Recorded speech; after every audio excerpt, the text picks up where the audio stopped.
Hello everyone, my name is Brian Roberts, and in this particular video what we're going to go over is ways to get stronger to pentatonics. So this is just going to be the first video of a bunch of videos in a series, and specifically what I want us to do is to start integrating different concepts into our scale boxes, but rather than getting completely bogged down by the entire scale box, we're going to shave it down and just work on a small area. So if we were operating in the key of C or A minor, same thing, and we take the pentatonic pattern that everybody knows, I call it pattern 1. Guess it would technically be the 5th position, and I call it pattern 1, but this is the one I'm talking about. If we focus on the last 2 strings, just to keep the working area small for this particular thing, but you can apply everything that I'm going to be talking about in this video to the entire pattern as well. Let's just focus on the last 2 strings. So we get this giant rectangle. What I'd like to try and incorporate into our scale runs are rudiments. So in a previous video we talked about playing quarter notes, 8th notes, and 16th notes. And what I'd like us to do is do the same exact thing, but using, instead of one individual string, we're going to use multiple strings by way of the pentatonics. So this particular rectangle, which is 5th fret, 8th fret, 5th fret, 8th fret. And we're going to start on the lowest available pitch, and we're going to ascend. So the movement's going to go like this. So we're climbing up sequentially in pitch. So each note that we play is higher than the last until we run out of space. So 5th fret on the B string, 8th fret on the B string, 5th fret on the E string, and 8th fret on the E string. So we're going to set our metronome to, I like doing it at 80 BPM until I get strong, and then I do whatever else I feel like, faster tempos or whatever. We're going to do quarter notes, and we're going to try our best to alternate pick the whole time. So that means go down, up, okay? So within the scale box, we're going to go down, up. And I mean, we can just do that the whole time, real basic. But the fun part is seeing if you can shift gears while maintaining this scale run. So those are quarter notes after 1 measure, so 2. We're going to switch to 8ths right here, so 8ths. So we're doubling up, and then back to quarters. 2, 3, then 8ths. Quarters, 8ths, quarters. So just 1 measure of each. 8ths. So if that gets easy, the next step would be to throw 16ths after the 8ths. So right here, 16ths. Back down to 8ths. And finally at the beginning, quarters. 8ths, 16ths,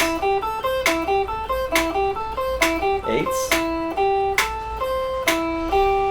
quarters. Try to stay consistent, try to stay on time. 8ths, 16ths. Now you can do this with the entire pattern too if you like. You can do quarters, then 8ths, 16ths, 8ths, quarters. So you can expand it to the entire thing.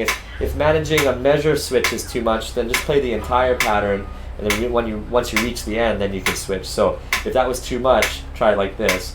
Quarters all the way through the pattern. And then when you reach the top, switch to 8ths. And when you reach the bottom, switch to 16ths. 8ths. And quarters. Just one suggestion. Okay, but then back to the rectangle. So we did quarters, 8ths, and 16ths, and we did it all ascending. Well, you can do the same thing, but maybe on a different day you do descending, which is just a fancy word for saying start on the highest note and work your way backwards. So gradually decreasing in pitch in order. So quarter notes, and then eighths, and then sixteenths, eighths, quarters. So that's another suggestion, another thing, eighths, sixteenths,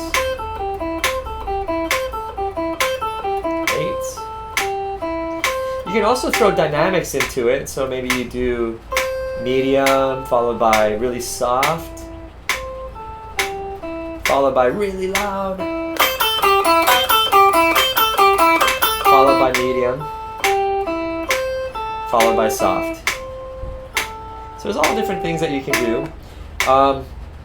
Let's say instead of strictly ascending or descending, maybe we do something called around the world. So if we started on, let's say, this note, I'm going to go clockwise.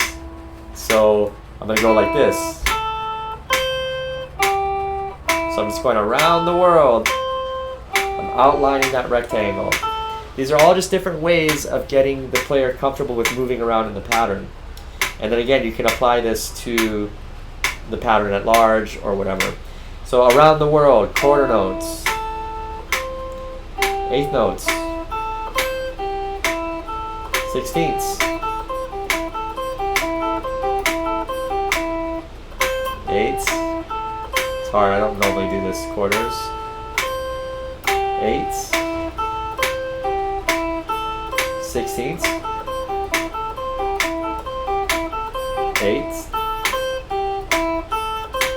Maybe you want to go counterclockwise, and you can start wherever you like. Let's just still start in the same spot. So counterclockwise would be this: eighths, sixteenths, eighths, quarters. You can see how the possibilities are kind of endless. Let's say I do a descending within an ascending. So, okay, let's just say opposite land. So I'm going to start here and go backwards and then climb up.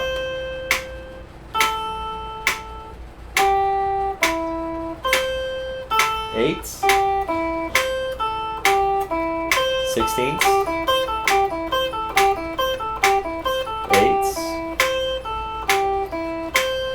quarters. So there's all sorts of fun that you can do with just adding rhythmic pressure to your scale drills, and hopefully you found that interesting and inspiring in a way. I don't know, just a small suggestion.